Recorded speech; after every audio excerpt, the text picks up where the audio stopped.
Hello, Masters of English students. I'm your friendly guide in the world of literature. Welcome back to Guru Mikhail, your go-to destination for academic support and literary insights.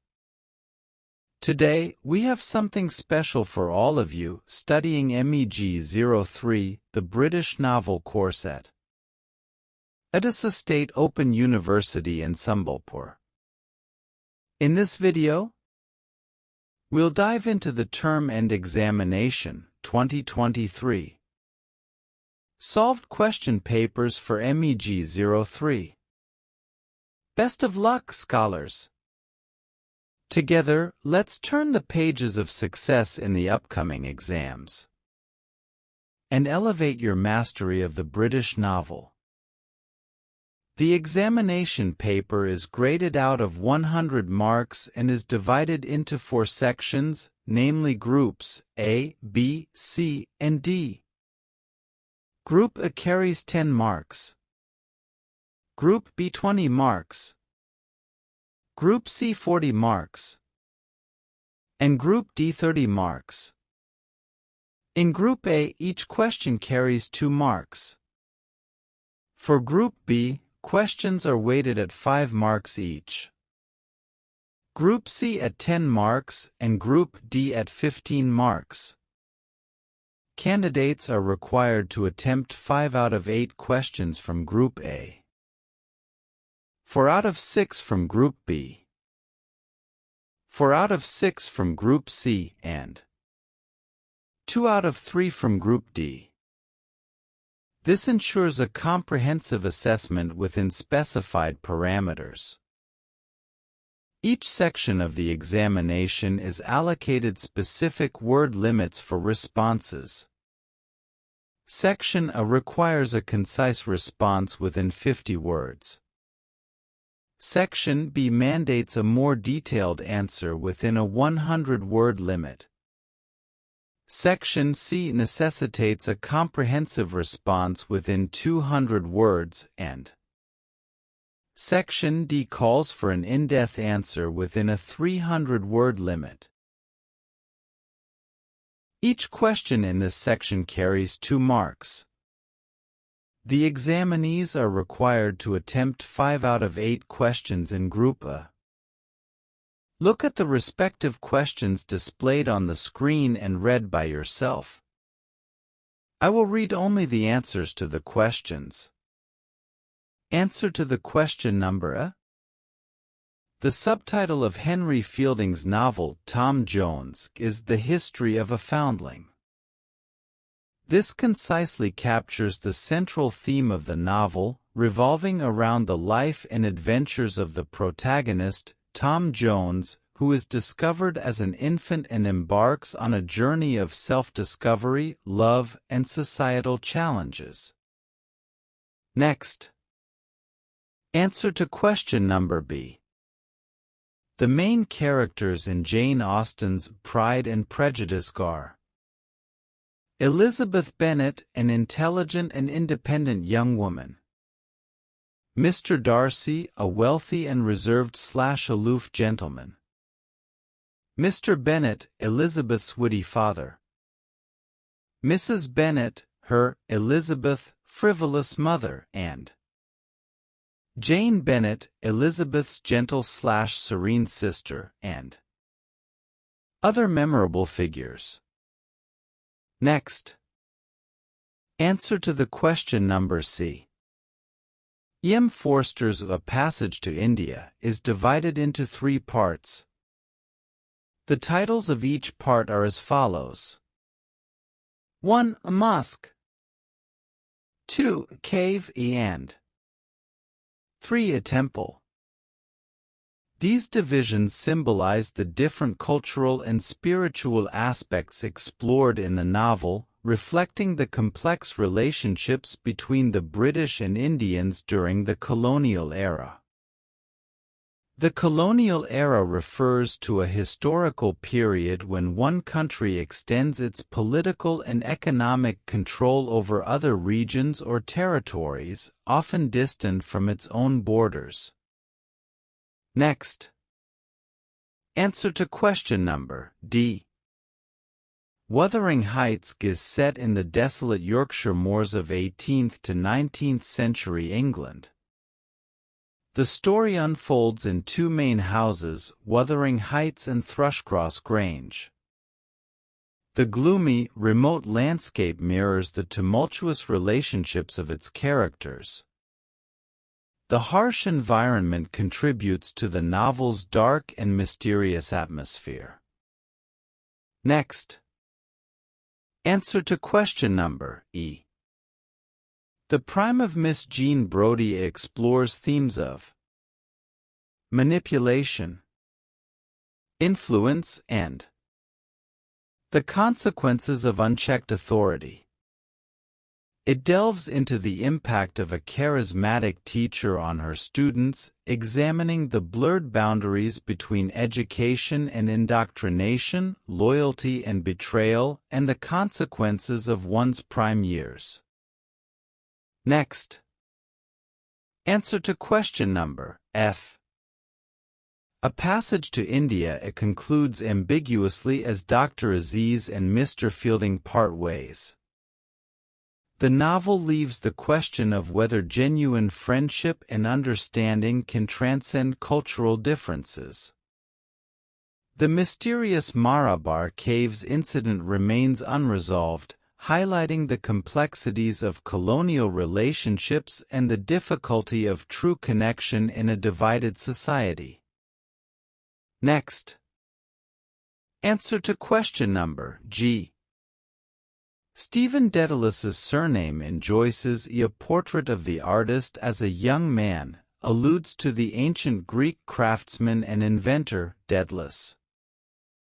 Like the mythological figure, Stephen is a symbol of artistic creativity and intellectual ambition, striving to escape societal constraints and reach greater heights of self-expression.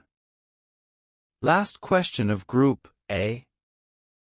Answer to question number H.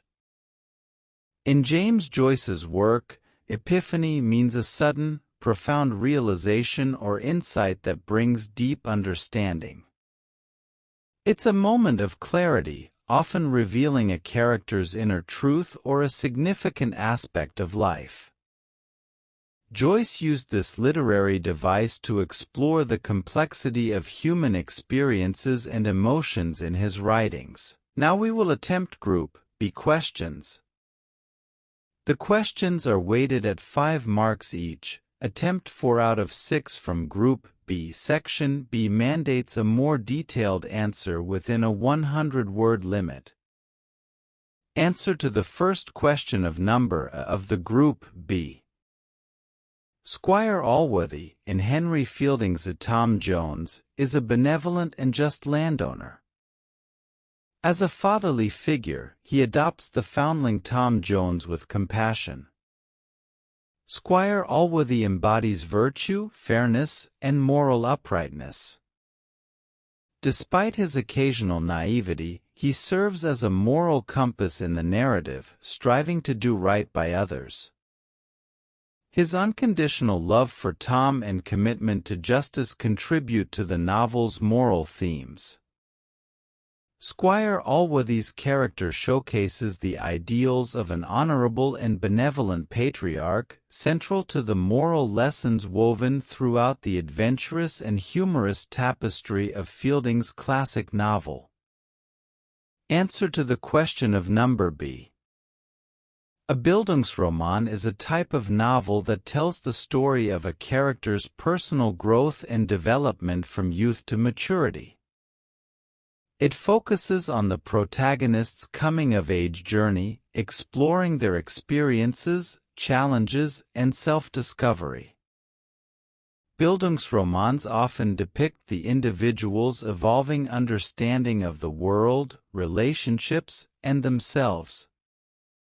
The term is German for novel of education and highlights the narrative's emphasis on the protagonist's education and personal transformation. Popular examples include To Kill a Mockingbird by Harper Lee and The Catcher in the Rye by J.D. Salinger. Answer to the question of number C.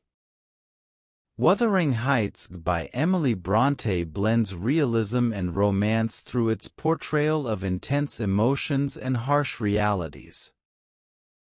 The novel realistically depicts the harsh Yorkshire moors setting, complex characters, and societal issues of the time.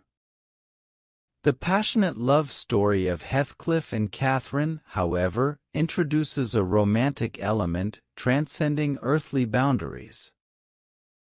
Bronte's skill lies in intertwining the gritty reality of human nature with the ethereal and supernatural, creating a narrative that engages both the practical and emotional aspects of life, making a Wuthering Heights a unique blend of realism and romanticism. Answer to the question of number D. Heart of Darkness by Joseph Conrad explores themes of colonialism, the darkness within human nature, and the ambiguity of moral truths. The narrative delves into the destructive impact of European imperialism in Africa, highlighting the dehumanizing effects on both the colonizers and the colonized. Marlowe's journey up the Congo River serves as a metaphor for the descent into the darkness of the human soul. The novella questions the morality of civilization and challenges notions of good and evil. Conrad's work remains a powerful critique of the consequences of unchecked power and the complexities of the human psyche. Answer to the question of number E. Dorothea Brooke in George Eliot's Middlemarch is an idealistic and intelligent young woman with a deep desire to make a positive impact on the world. Despite her beauty, she values intellect over societal expectations. Dorothea's sincere and altruistic nature leads her to marry the older and scholarly Edward Casaubon, but her aspirations clash with his narrow views. Throughout the novel, Dorothea undergoes personal growth, facing challenges and disappointments. Her character reflects the complexities of women's roles in 19th-century England and explores themes of idealism, marriage, and the pursuit of a meaningful life in a changing society. Answer to the question of number F. In A Great Expectations, Pip and Estella share a complex love relationship marked by social differences and Estella's upbringing to break men's hearts. Despite Pip's modest background, he falls deeply in love with the distant and cold Estella. Estella, raised by Miss Havisham to be emotionally detached, cannot reciprocate Pip's affection. Their relationship is a struggle between Pip's genuine love and Estella's learned indifference. Eventually, they both experience personal growth, and the novel suggests that their paths may converge again. Dickens explores the complexities of love, social class, and personal transformation in this enduring tale. Group C consists of 40 marks. There is a total of 6 questions given. 4 out of 6 questions to attempt. In Group C, each question carries 10 marks. Each question of Section C necessitates a comprehensive response within 200 words. The answer to question of Group C is: Wuthering Heights by Emily Bronte is rich with Gothic elements that contribute to its dark and mysterious atmosphere. The isolated setting of the Yorkshire moors, with the eerie Wuthering Heights and the ancient Thrushcross Grange, creates a haunting backdrop. The weather reflects the characters' turbulent emotions, and the recurring motif of ghosts and the supernatural heightens the sense of the uncanny. The characters themselves contribute to the Gothic tone, particularly Heathcliff, a brooding and vengeful figure with an enigmatic past. The mysterious circumstances surrounding his origins and his intense, almost supernatural love for Catherine add to the novel's Gothic allure. The tortured romance between Heathcliff and Catherine, with its passion and tragedy, mirrors Gothic themes of love and death.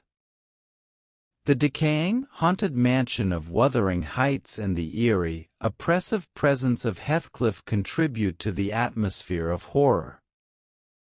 The use of doubles, such as the duality between Catherine and Heathcliff and the dual narrators, also aligns with Gothic conventions. Overall, Brontë masterfully weaves Gothic elements into A Wuthering Heights, creating a timeless tale of love, revenge, and the haunting power of the past in a desolate and atmospheric landscape. The answer to question B of Group C is Wuthering Heights by Emily Brontë is filled with Gothic elements that create a dark and mysterious mood. The isolated moors where the story unfolds, with the eerie Wuthering Heights and the ancient Thrushcross Grange, set a haunting stage. The weather reflects the characters' intense emotions, and there's a recurring sense of ghosts and the supernatural, adding an eerie touch. The characters contribute to the Gothic tone, especially Heathcliff, a brooding and vengeful figure with a mysterious past. The eerie circumstances surrounding his origins and his intense, almost otherworldly love for Catherine add to the novel's Gothic feel. The tortured romance between Heathcliff and Catherine, full of passion and tragedy, fits the Gothic themes of love and death. The decaying, haunted mansion of Wuthering Heights and the oppressive presence of Heathcliff contribute to a sense of horror. The use of doubles, like the duality between Catherine and Heathcliff, aligns with Gothic conventions. In summary, Brontë skillfully incorporates Gothic elements into A Wuthering Heights, creating a timeless story of love, revenge, and the haunting power of the past in a desolate and atmospheric landscape. The answer to question C of Group C is the opening lines of Jane Austen's Pride and Prejudice are iconic and set the tone for the novel. The famous sentence reads, "It is a truth universally acknowledged, that a single man in possession of a good fortune must be in want of a wife." This witty and ironic statement immediately introduces the central theme of marriage and societal expectations in the 19th-century English society depicted in the novel. Austen employs a clever blend of humor and social commentary, highlighting the prevailing belief that wealthy single men were sought after by families eager to secure advantageous matches for their daughters. The use of the phrase universally acknowledged adds a touch of satire, subtly critiquing the societal norms and assumptions about marriage. It invites readers to ponder the complexities of relationships and societal expectations. Austen's opening lines encapsulate her keen observations on the nuances of relationships, social conventions, and the role of wealth in the quest for matrimonial success. The irony in her prose sets the stage for a novel that not only explores love and marriage but also offers a sharp and insightful critique of the society in which her characters navigate the intricate dance of courtship. The answer to question D of Group C is George Eliot's Middlemarch is a domestic novel that intricately explores the lives of its characters within the domestic sphere of the fictional town of Middlemarch. The narrative delves into the daily struggles, relationships, and social dynamics of the characters in their homes. The novel presents a panoramic view of domestic life, portraying the challenges faced by couples, families, and individuals. Dorothea Brooke's marriage to Edward Casaubon, for example, exemplifies the complexities within domestic relationships, highlighting the impact of personal choices on home life. Eliot's focus on the domestic sphere serves as a microcosm reflecting broader societal issues. The novel addresses the constraints faced by women, the expectations placed on them, and the limited choices available.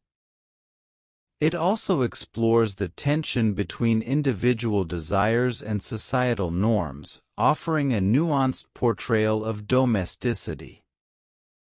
Middlemarch stands out as a domestic novel not just for its exploration of individual households but for its broader examination of the domestic fabric of an entire community. Eliot's keen observations and compassionate portrayal of her characters provide a rich tapestry that captures the intricacies and challenges of domestic life in 19th-century England. The answer to question E of Group C is A Portrait of the Artist as a Young Man, by James Joyce, is a classic example of a Kunstlerroman, a genre that explores the development of an artist. The novel traces the intellectual and emotional evolution of its protagonist, Stephen Dedalus, from childhood to adulthood, mirroring Joyce's own experiences. The narrative unfolds through a series of episodes, reflecting Stephen's artistic, spiritual, and intellectual growth. It delves into his struggles with religious dogma, societal expectations, and his evolving sense of self. Stephen's quest for artistic self-expression and individuality is central to the Kunstlerroman theme. Joyce uses innovative narrative techniques, including stream of consciousness, to provide insight into Stephen's thoughts and experiences. Through this, the reader witnesses Stephen's artistic awakening and rejection of conventional norms. The novel culminates in Stephen's decision to pursue a life of artistic self-discovery and independence, marking the completion of the Kunstlerroman arc.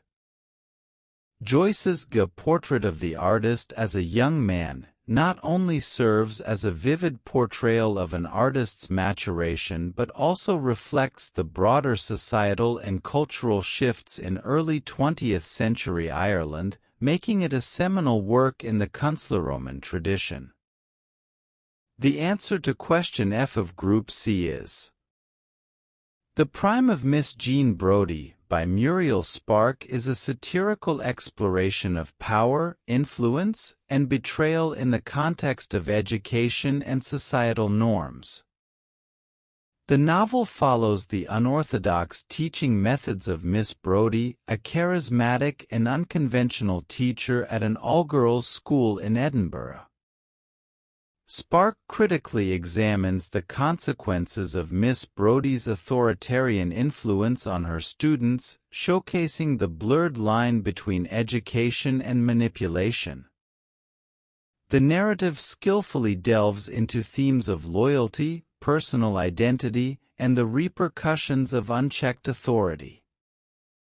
Miss Brodie's attempts to mold her students into replicas of her own ideological beliefs lead to unforeseen and tragic outcomes. Through its nonlinear structure and unreliable narration, the novel challenges the reader to question the subjective nature of truth and memory. Spark's use of irony and wit contributes to the critical tone, shedding light on the dangers of blind devotion and the complexities of mentor-student relationships. The Prime of Miss Jean Brodie stands as a sharp critique of societal expectations, the abuse of power, and the consequences of charismatic leadership. Spark's exploration of these themes through the lens of education makes the novel a thought-provoking and enduring work in literature. Now the last section, named Group D, consists of 30 marks. There is a total of 3 questions given. 2 out of 3 questions to write. In Group D, each question carries 15 marks. Each question of Section C necessitates a comprehensive response within 300 words. Answer to question number A of Group D is: Henry Fielding's Tom Jones is indeed a picaresque novel that follows the episodic adventures and misadventures of its roguish but endearing protagonist, Tom Jones. The term picaresque refers to a genre of fiction that presents the life and adventures of a rogue or a rascal, often in a humorous and satirical manner. Fielding employs this narrative style to depict the journey of Tom Jones through a variety of experiences, making it a rich and entertaining literary work. Tom's escapades are marked by a series of humorous and sometimes farcical incidents. From his early years as a foundling to his romantic entanglements and his encounters with various characters, each episode adds a layer to Tom's character and the overall narrative. The novel's structure, consisting of a sequence of loosely connected adventures, aligns with the picaresque tradition. Romance is a central element in Tom Jones's story. His relationships with Sophia Western and other female characters contribute to the comedic and often satirical exploration of love and courtship. The romantic entanglements provide opportunities for Fielding to comment on societal norms and conventions, infusing humor into the portrayal of love and relationships. Redemption is a key theme in Tom Jones's character arc. Despite his flaws and libertine tendencies, Tom undergoes significant moral and personal growth. Through a series of trials and tribulations, he learns from his mistakes, making amends for his misdeeds. This theme of redemption adds depth to the narrative, elevating it beyond mere comedic escapades. Fielding's use of wit, irony, and social commentary further justifies the description of Tom Jones as a picaresque story. The novel's humorous tone, diverse array of characters, and the episodic nature of Tom's adventures contribute to its enduring reputation as a classic example of picaresque literature. Answer to question number B of Group D is: Heathcliff, the central character in Emily Bronte's Wuthering Heights, is indeed frequently analyzed through the lens of the Byronic hero archetype. A Byronic hero, inspired by the works of Lord Byron, is characterized by brooding introspection, emotional complexity, a rebellious nature, and a dark past. Heathcliff exemplifies these traits in a manner that aligns with the prime example. Firstly, Heathcliff's enigmatic and mysterious appearance mirrors the brooding introspection associated with Byronic heroes. His origins remain covered in mystery, and his internal struggles and tormented psyche contribute to an aura of profound introspection.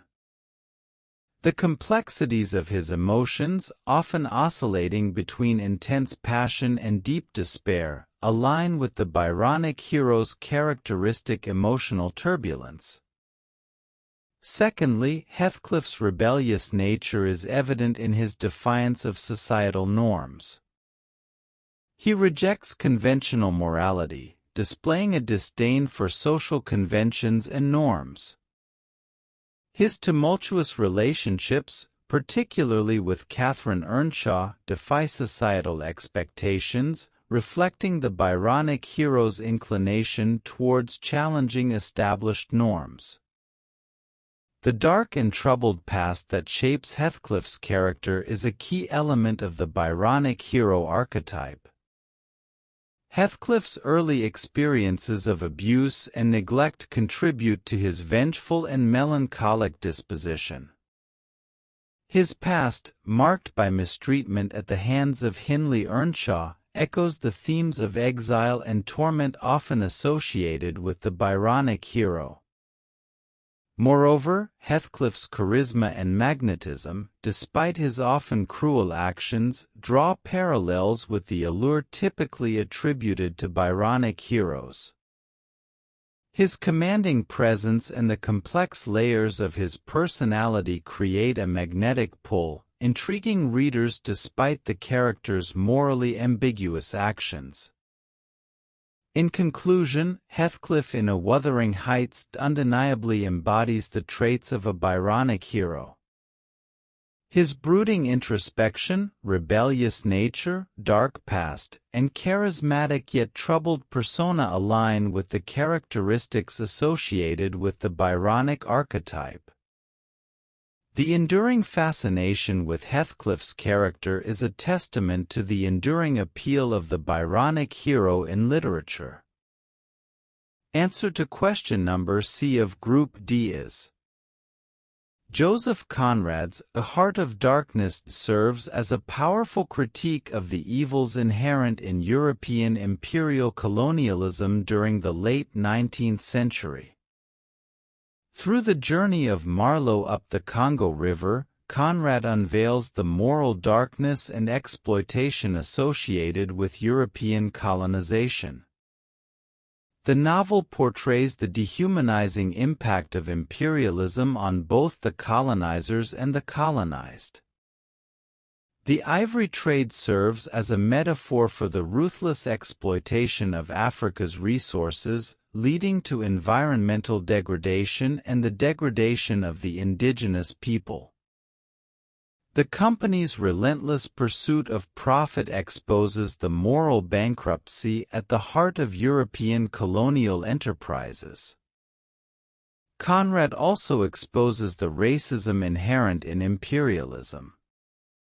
The derogatory language used by European characters, coupled with the dehumanization of the African people, reflects the prevailing racist attitudes of the time. The depiction of the Africans as nameless, faceless entities emphasizes their objectification by the colonial powers.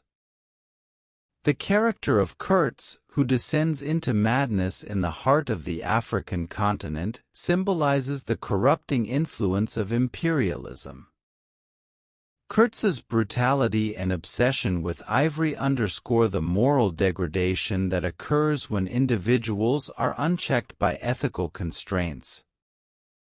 The setting itself becomes a symbol of the darkness that colonialism brings. The Congo, described vividly as a primeval and ominous force, represents the untamed wilderness that European powers sought to conquer and exploit. The river's journey into the heart of Africa becomes a metaphorical descent into the darkness of the human soul. In conclusion, Heart of Darkness lays bare the evils of European imperial colonialism by exposing the dehumanization, exploitation, and moral degradation inherent in the pursuit of power and profit. Conrad's exploration of these themes has contributed to the novel's enduring significance as a critique of the dark legacy of European colonialism. Thank you very much for watching Guru Mikhail channel. Like, subscribe, and share with your dear and near if you find it beneficial. See you with a new informative video. It was a presentation by Mr. Mikhail Nayak.